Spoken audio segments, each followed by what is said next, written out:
pessoal, eu sou a Tamara e chegamos no capítulo 12 do livro Missionários da Luz, Preparação de Experiências. Então vamos lá. Dispunhamos-nos, Alexandre e eu, a regressar à nossa sede espiritual de trabalho, quando o orientador foi procurado por um companheiro de elevada expressão hierárquica, que me saudou igualmente, demonstrando grande apreço e carinho. Serei breve, disse ele ao meu instrutor, que o atendia solícito. O tempo não me permite longas conversações. E modificando a expressão fisionômica, acentuou. Lembra-se de Segismundo, nosso velho amigo? Como não? Redarguiu o interpelado. Ambos lhe devemos significativos favores de outro tempo. Pois bem, tornou o visitante, Segismundo necessita colaboração urgente. Reconheço que você não é especialista em trabalhos referentes à reencarnação. No entanto, sinto-me compelido a recorrer ao concurso dos amigos. E o novo companheiro fez pequeno intervalo e continuou. Não se esqueceu você de que o nosso amigo, não obstante os rasgos de generosidade, assumiu compromissos muito sérios no passado? Sim, respondeu o orientador. O drama dele vive ainda em nossa memória. Então, nesse começo de capítulo, Alexandre, André Luiz recebem a visita de um outro companheiro que vem pedir ajuda para um amigo que eles têm em comum de experiências passadas, que é o Segismundo. Segismundo, presentemente, prosseguiu o outro, voltará ao rio da vida física. A situação assim o exige e não devemos perder a oportunidade de encaminhá-lo ao necessário resgate. Segundo está informado, Raquel, a pobre criatura que ele desviou, em nossa época de laços afetivos mais fortes, e Adelino, o infeliz marido que o nosso irmão assassinou em lamentável competição armada, já se encontram na crosta desde muito e, há 4 anos, religaram-se nos elos do matrimônio. Tudo está preparado a fim de que Segismundo regresse à companhia da vítima e do inimigo do pretérito, no sentido de santificar o coração. Será ele, de conformidade com a permissão de nossos maiores, o segundo filhinho do casal. Todavia, estamos lutando com grandes dificuldades para localizá-lo. Infelizmente, Adelino, que lhe será o futuro pai transitório, repele-o com calor, tão logo surgem as horas de sono físico, trabalhando contra os nossos melhores propósitos de harmonização. Em vista disso, o trabalho preparatório da nova experiência tem sido muito moroso e desagradável. E Segismundo? Indagou o mentor preocupado. Qual a sua atitude dominante? Herculano, o mensageiro que nos visitava, informou com fraternal interesse. A princípio, animava-se da melhor esperança. Agora, porém, que o rival antigo lhe oferece pensamentos de ódio e ciúme, olvidando compromissos assumidos em nossa esfera de ação, sente-se novamente desventurado e sem forças para reparar o mal. De outras vezes, enche-se-lhe a tristeza de profunda revolta, e nesse estado negativo subtrai-se a nossa cooperação eficiente. Então, esse é o histórico de uma experiência passada de Adelino, Raquel e Segismundo, onde eles eram casados e Segismundo desviou Raquel, não tem aqui o detalhe desse desvio, e matou o Adelino, né? Assassinou o Adelino. E agora o Segismundo tem a oportunidade de reparar esse mal que ele fez, vindo como o segundo filhinho do casal, que nesta existência do livro eles estão casados e ele tem essa oportunidade. Mas quando ele se aproxima em espírito desta família, ele já sente a rejeição instintiva do Adelino. O visitante fez ligeira pausa e acrescentou com inflexão de rogativa: não poderá você ajudar-nos nesse difícil processo de reencarnação? Lembro-me de que sua amizade dividia-se entre ambos. Quem sabe se a sua intervenção afetuosa conseguiria convencer Adelino? Conte comigo, redarguiu o orientador atenciosamente. Farei quanto estiver em minhas possibilidades para que não se perca o ensejo em vista. Ante o sorriso de satisfação do outro, Alexandre concluiu: na próxima semana estarei ao seu lado para conversar espiritualmente com Adelino e solucionar o problema da reaproximação. Estejamos confiantes no auxílio divino. Herculano agradeceu e despediu-se comovidamente. A sós, com o mentor devotado e amigo, comecei a meditar na possibilidade de contribuir igualmente no caso que se me deparava. Nunca tivera oportunidade de acompanhar de perto um processo de reencarnação, estudando os ascendentes espirituais nas questões da embriologia. Não seria interessante para mim utilizar a experiência? Nesse propósito, dirigi-me ao instrutor, sem falar, porém, da minha pretensão em sentido direto. Notável para mim a solicitação de hoje, exclamei. Longe estava de pensar no mundo na multiplicidade de tarefas atribuídas aos benfeitores e missionários desencarnados. A extensão do serviço em nosso campo de ação assombraria a qualquer mortal. Sem dúvida, respondeu o mentor atencioso. Os trabalhos se desdobram em todas as direções. O pedido de Herculano vem focalizar um dos mais importantes problemas da felicidade humana, o da aproximação fraternal, do perdão recíproco, da semeadura do amor, através da lei reencarnacionista. Então, Herculano lembrou o Alexandre, né, em que eles foram amigos numa existência anterior e que Alexandre concorda em ajudar espiritualmente quando Adelino sair, né, em desdobramento do corpo no seu sono físico e estão confiantes para ajudar Segismundo nessa tarefa aí de resgate. E aqui eu coloquei uma citação, né? Os bons espíritos fazem todo o bem que podem e se sentem felizes com as nossas alegrias.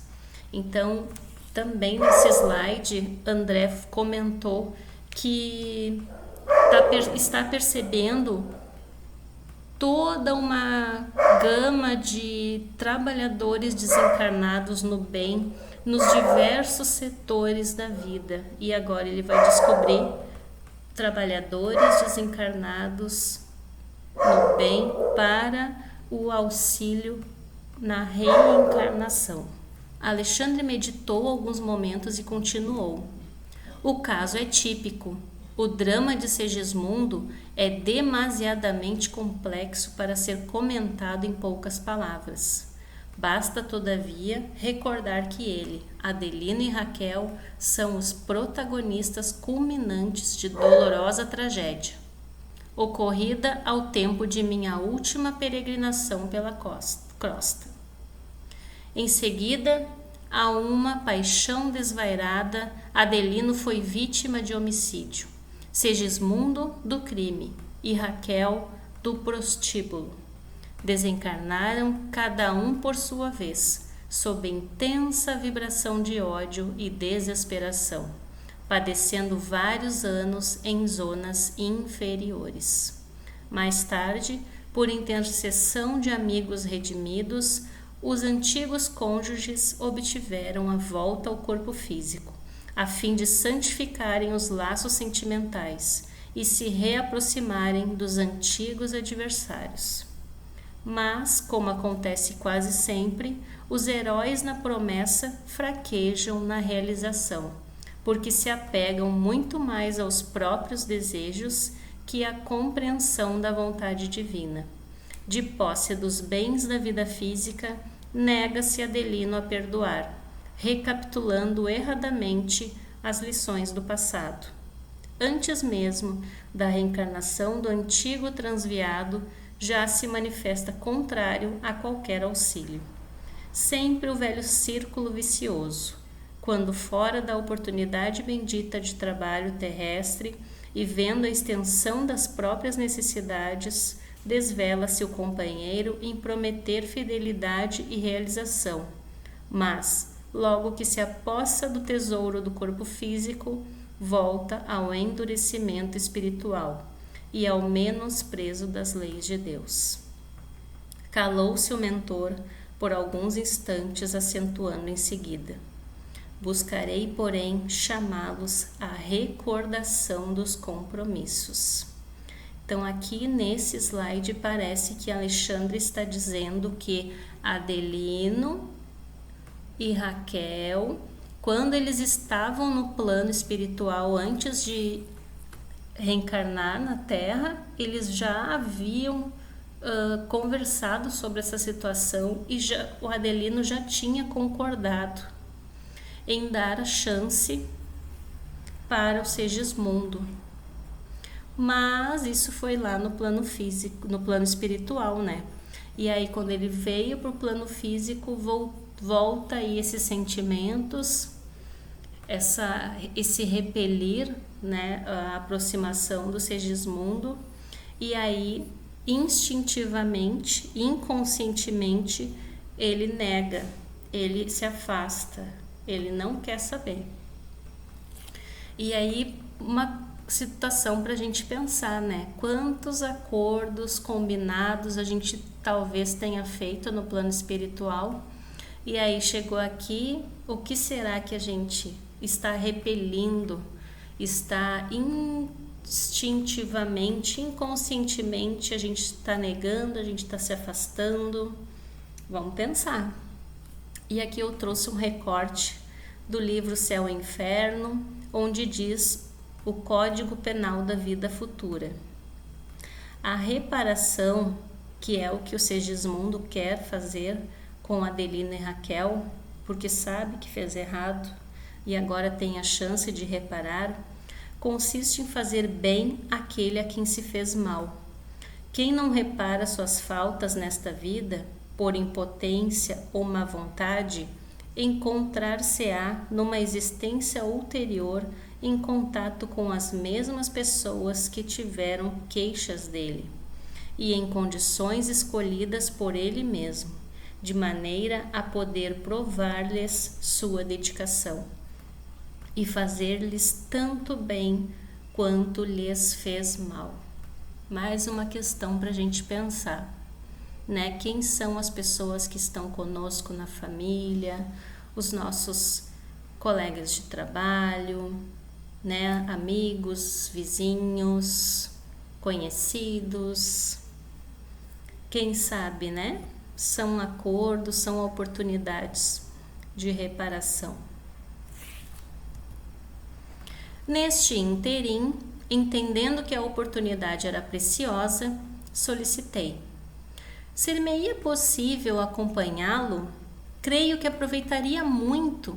Poderia talvez adquirir valores significativos para o serviço do próximo e para o meu benefício pessoal. Ignoro até quando me será permitido estudar em sua companhia e estimarei o aproveitamento integral de semelhante oportunidade.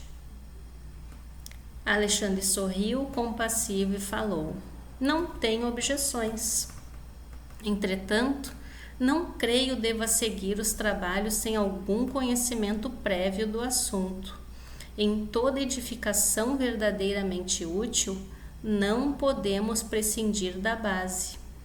Temos bons amigos no planejamento de reencarnações, serviço muito importante em nossa colônia espiritual, diretamente relacionado com as atividades do esclarecimento. Nessa instituição, durante alguns dias, você terá uma ideia aproximada de nossa tarefa. Portas adentro de semelhantes trabalhos. Grande percentagem de reencarnações. Na crosta, se processa em moldes padronizados para todos, no campo de manifestações puramente evolutivas.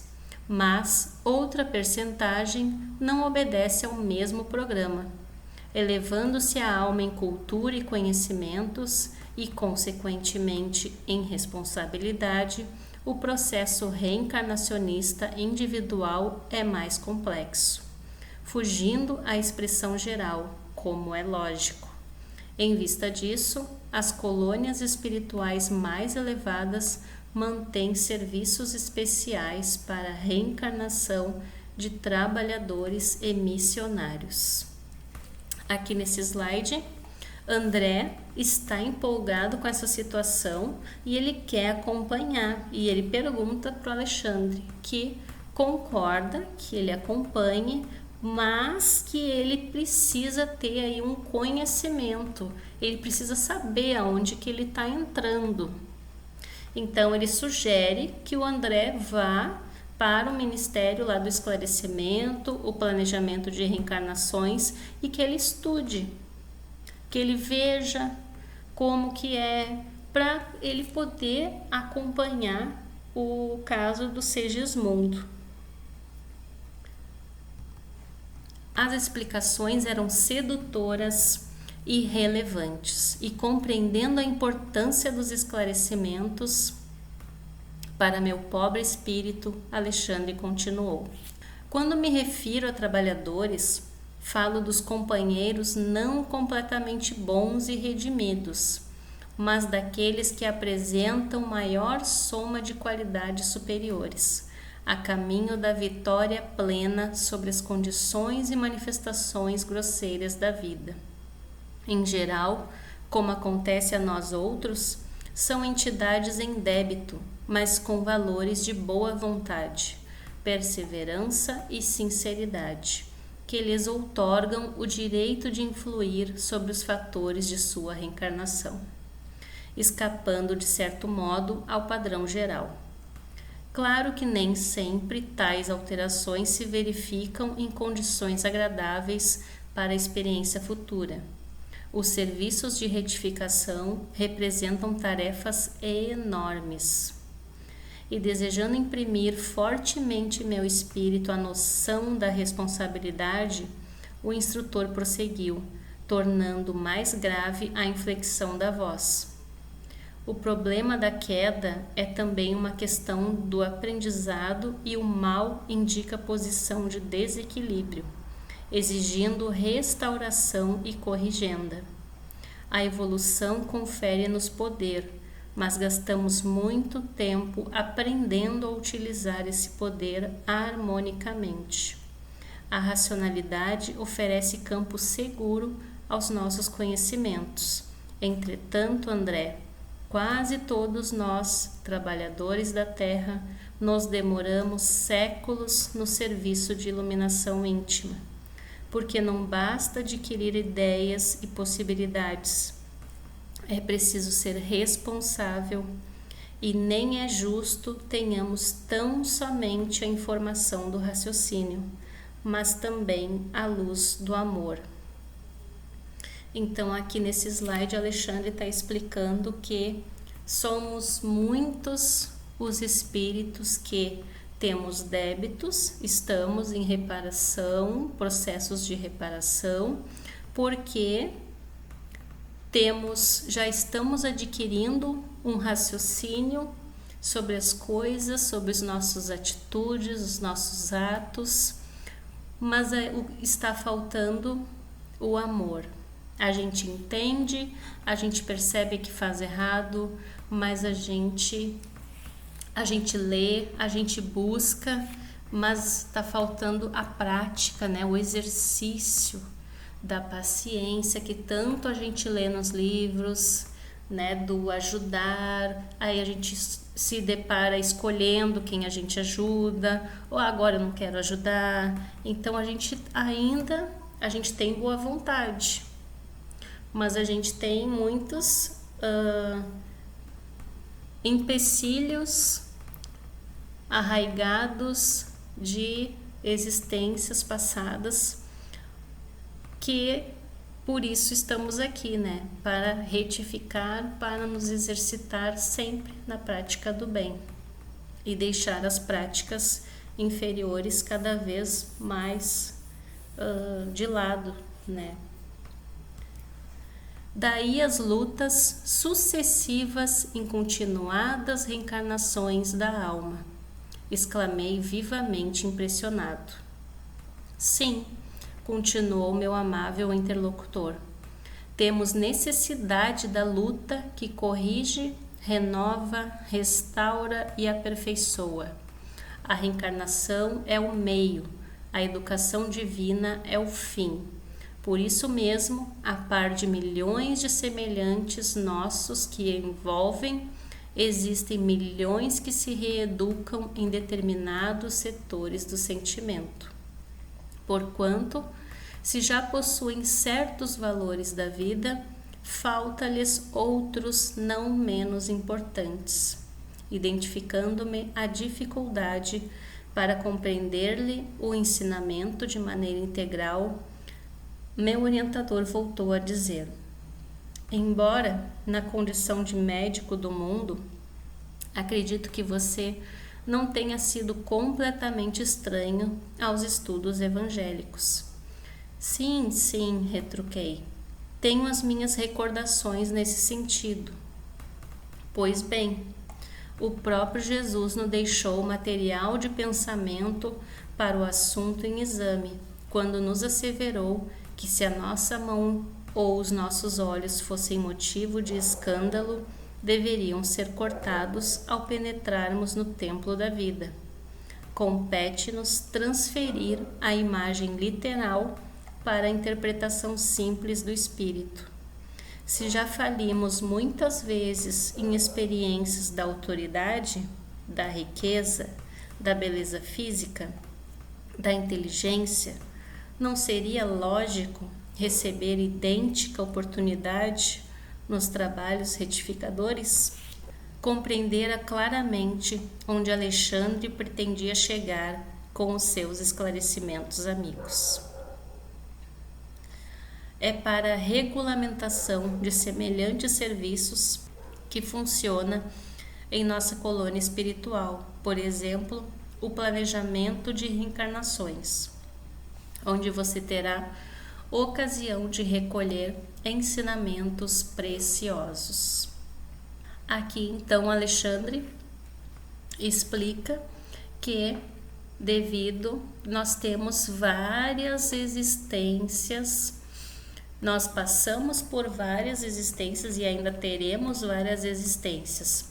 E, por exemplo, nesta existência de agora, estamos desenvolvendo determinado sentimento. Não quer dizer que vamos aprender todos, exercitar todos. A gente não consegue. Então, nesta de agora, eu, Tamara, estou desenvolvendo tal sentimento. E numa próxima, eu vou ter ali a ajuda do planejamento reencarnatório para desenvolver outro sentimento com outras pessoas que eu tenho que retificar, que eu tenho débito, para aprendermos e evoluirmos juntos. Isso eu acho, né? É o meu entendimento. E assim a gente vai indo. E atendendo-me às necessidades como pai afetuoso, apresentou-me o instrutor no dia imediato, a imponente instituição. Constituía-se um movimentado centro de serviço de vários prédios e numerosas instalações. Árvores acolhedoras enfileiravam-se através de extensos jardins, imprimindo encantador aspecto à paisagem. Reconheci logo que o Instituto se caracterizava por grande movimento. Entidades insuladas ou em pequenos grupos iam e vinham, estampando atencioso interesse na expressão fisionômica. Pareciam sumamente despreocupadas de nossa presença ali, porque, quando não passavam sozinhas ao nosso lado, engolfadas em profundos pensamentos, iam em grupos afetuosos, alimentando discretas conversações muito graves e absorventes. Ao que me parecia, muitos desses irmãos que passavam junto de nós empunhavam reduzidos rolos de substância semelhante ao pergaminho terrestre, relativamente aos quais não possuía eu até então a mais leve notícia. Alexandre, porém, como sempre, veio em socorro de minha estranheza, explicando bondosamente. As entidades sob nossos olhos são trabalhadores de nossa esfera, interessados em reencarnações próximas. Nem todos estão diretamente ligados ao semelhante propósito, porque grande parte está em trabalho de intercessão, obtendo favores dessa natureza para amigos íntimos. Os rolos brancos que conduzem são pequenos mapas de formas orgânicas, elaborados por orientadores de nosso plano, especializados em conhecimentos biológicos da existência terrena, conforme o grau de adiantamento do futuro reencarnante e de acordo com o serviço que lhe é designado no corpo carnal. É necessário estabelecer planos adequados aos fins essenciais. Nesse slide aqui, Alexandre está apresentando, o Ministério do Planejamento de Reencarnações, e eles adentram, e o André percebe uma movimentação, uma grande movimentação, pessoas ali preocupadas, caminhando com pergaminhos. Alexandre explica que muitas das pessoas que estão ali transitando são amigos, são próximos em trabalhos de intercessão, que é de favores, de ajuda aos futuros reencarnantes. E isso nós vamos ver no decorrer do capítulo. Então, nós paramos por aqui, para o vídeo não ficar tão extenso. Essa é a primeira parte do capítulo 12. Nos vemos na segunda parte. Até mais. Fiquem com Deus.